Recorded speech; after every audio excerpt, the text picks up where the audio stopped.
कि जो कांग्रेस दरबार में, कांग्रेस दफ्तर में जो इधर उधर घूमते रहते हैं छुट भैया नेता, इनसे जो भी नेगेटिव खबर मिले कांग्रेस के बारे में, उस खबर को बेचना और लोगों को यकीन दिलाना कि देखो मैं तो कांग्रेस के अंदर की खबर लेके आया हूँ, जबकि होती वो कांग्रेस दफ्तर के लॉन में घूम रहे उन छुट भैया नेताओं से होता है।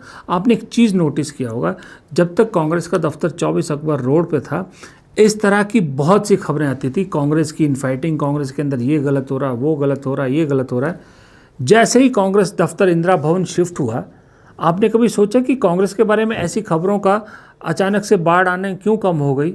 और जो लोग कांग्रेस को नोचते थे, कांग्रेस की इन अंदर की खबरों को कैश ऑन करते थे, वो भी अब अचानक कांग्रेस की बढ़ाइयाँ क्यों करने लगे, कांग्रेस की पॉजिटिव खबरें क्यों देने लगे? वो इसलिए कि इंदिरा भवन के अंदर इनकी एंट्री अलाउड नहीं। तो बाहर वो जो छुटभैया नेता वहाँ घूमते थे 24 अकबर रोड में, कान कभी इस दरवाजे पे कान लगा के, कभी उस दरवाजे पे कान लगा के रहते थे, उनकी भी एंट्री नहीं है। जब अंदर एंट्री ही नहीं है तो खबरें कहाँ से आएंगी? खबरें नहीं आती है तो बाहर दुकानदारी नहीं चल रही इनकी।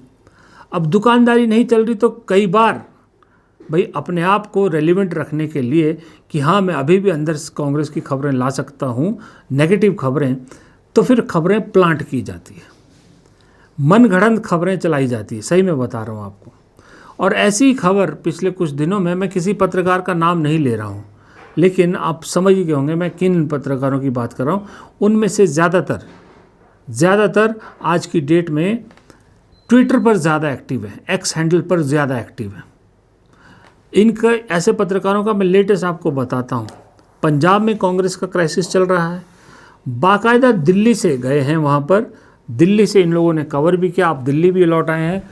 एक धड़ा जो है वहाँ पर चन्नी को कटघरे में खड़ा करने की कोशिश कर रहा है और उस तरह की खबरें चला रहा है। एक धड़ा राजा वड़िंग को कांग्रेस के लिए खतरनाक बता रहा है, चन्नी को मास लीडर बनने पर बनाओ, और कुछ तो राजस्थान से बैठकर रंधावा के जो है वो इकोसिस्टम के हिस्सा बन गए हैं, उस तरह का काम कर रहे हैं, जबकि असल हकीकत पंजाब की किसी को नहीं मालूम है इनमें से। लेकिन कांग्रेस की अंदर की खबरें, इनसाइड स्कूप, अंदर की खबर, कांग्रेस के एक्सक्लूसिव खबर, इस तरह से चलाते हैं ये लोग, और उसमें से कुछ लोग फिर आगे डिजिटल चैनलों पे या टीवी चैनलों पे जाके भी बेचते हैं सारी चीज़ें। तो इन्हीं लोगों में से कुछ लोगों ने पिछले कुछ दिनों से एक खबर चला रखी है कि नाम नहीं लेता है, देखिए स्ट्रैटेजी देखिए, एक ऐसा प्रदेश, देश का एक ऐसा बड़ा प्रदेश जहां कांग्रेस के अंदर खाते बहुत बड़ी फूट, कुछ भी नहीं चल रहा है ठीक, प्रभारी अलग रास्ते है तो प्रदेश अध्यक्ष अलग रास्ते है, दोनों एक दूसरे को एक आंख नहीं सुहाते, दोनों बात भी नहीं करते, इस तरह की खबरें चलाते हैं। अब समझ में आ जाता है सारी बात कि उत्तर प्रदेश के बारे में कहा जा रहा है, खास करके राजेंद्र गौतम को जब से प्रभारी बनाया राहुल गांधी ने, तो राजेंद्र गौतम और अजय राय के बीच तलखी है, एक दूसरे को एक आंख नहीं बहाते दोनों, इस तरह की खबरें चलाई गई। लेकिन ये तस्वीर देखिए, ये तस्वीर कल अजय राय ने और राजेंद्र गौतम दोनों ने जारी की, और ये जानबूझ के जारी की गई और ऐसे ही लोगों के लिए जारी की गई, ऐसे लोगों के जख्मों पर नमक छिड़कने के लिए। आप ये बताइए, जब प्रभारी और प्रदेश अध्यक्ष एक दूसरे को एक आंख नहीं सुहाते, तो दिल्ली में प्रभारी के दफ्तर में बैठकर प्रदेश अध्यक्ष बैठक करेगा और फिर ऐसी तस्वीर निकालेगा। ऐसी तस्वीरें कहीं आप फॉर्मली, हो सकता है कहीं भी फॉर्मेलिटी के लिए हाथ मिला रहे हो, खड़े हो, मिल जाएंगी। तस्वीरें भी कभी झूठ नहीं बोलती, तस्वीरें हमेशा सच बोलती हैं, तस्वीरें दिल का हाल बता देती है। अब इन दोनों को तस्वीर देख के आप समझ लीजिए इनका दिल के हाल क्या है। उत्तर प्रदेश की बैठक हुई, बाकायदा प्रदेश अध्यक्ष प्रभारी के कमरे में बैठे रहे, बड़ी देर तक मीटिंग करी। अब अगर इतनी ही इन दोनों में एक फूट है तो फिर एक दूसरे को कैसे सुहा रही, ऐसी तस्वीरें कैसे आ रही? दरअसल ये सब के सब प्लांटेड खबरें होती है। उन लोगों ने प्लांट किए जो कुछ चाहते हैं, अजय राय को हटाया जाए, कुछ लोग चाहते हैं कि राजेंद्र पाल गौतम को हटाया जाए और इस लड़ाई के बीच में उनको कुछ मिल जाए। लेकिन असल हकीकत ये है कि जो कल उत्तर प्रदेश की बैठक हुई दिल्ली में कांग्रेस की, उसमें जो खबरें आई, जो मेरे सूत्र मतलब आप ये मत समझिएगा कि मेरे भी वही सूत्र हैं जो बाहर घूमते, ऐसे सूत्र होते थे, ऐसी नेगेटिव खबरें तो कांग्रेस की मैं दिन में 50 खबरें ऐसे बना दूँ, मैं उनकी बात ही नहीं करता। जो सही में सूत्र हैं वो खबरें देते हैं। उनके हिसाब से उत्तर प्रदेश को लेकर कांग्रेस ने प्लान ए और प्लान बी दोनों साइमल्टेनियसली स्टार्ट कर दिए हैं।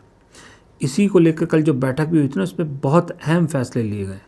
प्लान ए तो सीधा साधा है कि 13 तारीख को सत्र खत्म हो रहा है संसद का, फिर 20 तक कोशिश की जाएगी कि समाजवादी पार्टी और कांग्रेस की कोऑर्डिनेशन कमेटी बन जाए और वो कमेटी जल्द से जल्द सीट बंटवारे की सारी फॉर्मेलिटीज़ पूरी कर दे और कांग्रेस को क्लियर हो जाए कि हम कितनी सीट पर लड़ेंगे या समाजवादी पार्टी हमें कितनी सीट दे रही है। ये पहला प्लान है। प्लान बी क्या है? प्लान बी ये है कि राहुल गांधी ने जिस तरह से उत्तर प्रदेश में, मैंने कल या परसों के वीडियो में भी आपको समझाया कि युवा, दलित और अल्पसंख्यक ये कॉम्बिनेशन बनाया है, इस कॉम्बिनेशन पे काम कर रहे हैं, उसके हिसाब से अगर समाजवादी पार्टी से हम मन मुताबिक सीट्स नहीं मिलती है तो कांग्रेस अकेले चुनाव लड़ने से पीछे नहीं हटेगी, गुरेज नहीं करेगी, जैसा पश्चिम बंगाल में किया था। पश्चिम बंगाल में डिसीजन लेट किया कांग्रेस ने, लेकिन उत्तर प्रदेश में राहुल गांधी के प्रयागराज के कार्यक्रम की कामयाबी, राहुल गांधी खुद उत्तर प्रदेश से आते हैं, सांसद जो है वो उत्तर प्रदेश से कांग्रेस के अच्छे खासे 6-7 सांसद हैं, इमरान प्रतापगढ़ी, इमरान मसूद और बहुत से ऐसे नेता हैं जो दिल्ली में वोकल नेताओं में जिनकी गिनती होती है उत्तर प्रदेश से आते हैं। तो कांग्रेस को ये लग रहा है कि उत्तर प्रदेश में कांग्रेस के रिवाइवल की कहानी लिखने के लिए बेहतरीन प्लेटफॉर्म है। इस मौके को नहीं गंवाना चाहिए। कांग्रेस 403 सीट पे लड़ दे, बेशक 400 पे लड़ दे, भले ही कांग्रेस आधी से ज़्यादा सीटों पर ऐसे कैंडिडेट खड़े कर दे जिनका शायद कोई वजूद ही ना हो, क्योंकि आज कांग्रेस का संगठन वहाँ इतना नहीं है। लेकिन अगर सोचिए कांग्रेस अपने बूते चुनाव लड़के 20, 25, 30 सीट ले आती है तो कांग्रेस के रिवाइवल की कहानी उत्तर प्रदेश में दोबारा गढ़ी जाएगी। उत्तर प्रदेश भी दरअसल स्टैग्नेट हो चुका है। उत्तर प्रदेश में लोग समाजवादी पार्टी को सही में भरोसा करने से थोड़ा सा हिचकते हैं, क्योंकि वही बात है कि जो माफियाओं का राज वाला जिसको बीजेपी ने कैश किया। मायावती घर बैठ चुकी हैं, बीजेपी से परेशान है।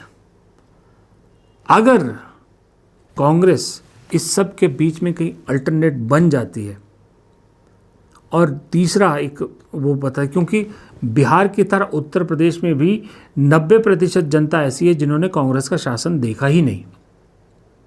बिहार, उत्तर प्रदेश 2 बड़े राज्य हैं और इनकी 90% से ज़्यादा जनसंख्या आज की ऐसी है जिन्होंने कांग्रेस का शासन देखा ही नहीं। वो उत्सुक हैं, वो जानना चाहते हैं, वो देखना चाहते हैं कि कांग्रेस का जो इतिहास है, सही में कांग्रेस कैसी सरकार चलाती है, कांग्रेस राज में होता क्या है।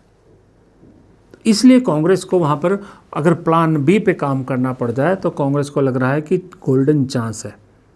भले अभी 27 में बड़ी कामयाबी ना मिले, लेकिन 29 की कहानी पूरी बदल सकती है कांग्रेस अगर ठीक से काम करे, और जो कांग्रेस को अभी लग रहा है अगर वो संभावनाएं सही साबित होती हैं तो ये कहानी उत्तर प्रदेश की गढ़ी जा रही है, प्लान ए और प्लान बी वाली।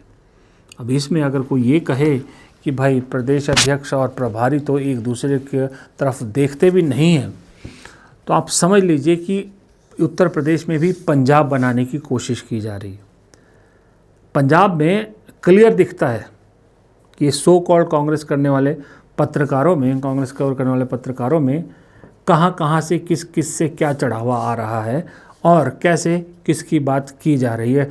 ग्राउंड से कोई लेना देना नहीं है। वरना आप सोचिए, एक राजस्थान में बैठा पत्रकार पंजाब की राजनीति की बात करे तो थोड़ा सा हजम नहीं होता है।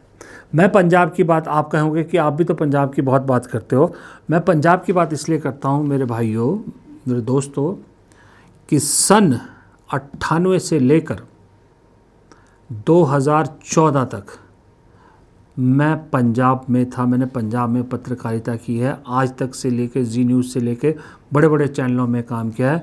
पंजाब, हरियाणा, हिमाचल 3 ऐसे राज्य हैं जिनकी मैं वहाँ से तीनों का इंचार्ज था और गली गली का मुझे पता है, राजनीति की एक एक नस का मुझे इन तीनों राज्यों का पता है, खास करके कांग्रेस का, क्योंकि जब मैं इन राज्यों में पत्रकार के तौर पर काम कर रहा था तो ज़्यादा वक्त कांग्रेस की सरकारें थी। पंजाब में 2 बार अमरिंदर सिंह की सरकार रही, हरियाणा में भूपेंद्र सिंह हुड्डा की 2 बार सरकार रही, हिमाचल में वीरभद्र सिंह की उस दौरान 2 बार सरकारें रही। तो कांग्रेस को तो मैं बहुत अच्छी तरह से जानता हूँ। इस आधार पर मैं कांग्रेस की बात करता हूँ, इस आधार पर मैं पंजाब की राजनीति की बात करता हूँ। अगर हवाई बात करनी हो बैठ के, तो आप में से बहुत से लोग मुझसे पूछते हैं, कोई कहते हैं उड़ीसा पे वीडियो बनाइए सर, कोई कहते हैं गुजरात पे बनाइए, कोई कहते हैं बंगाल पे वीडियो बनाइए। मैं इसीलिए नहीं बना, ऐसा नहीं कि मैं आपके कमेंट नहीं पढ़ता, मैं पढ़ता हूँ, लेकिन वीडियो इसीलिए नहीं बनाता क्योंकि मैं हवाई और सुनी सुनाई और प्लांटेड खबरों पे वीडियो बनाकर आपको गुमराह नहीं करना चाहता। फिलहाल इस वीडियो में इतना ही, इजाज़त दीजिए, नमस्कार।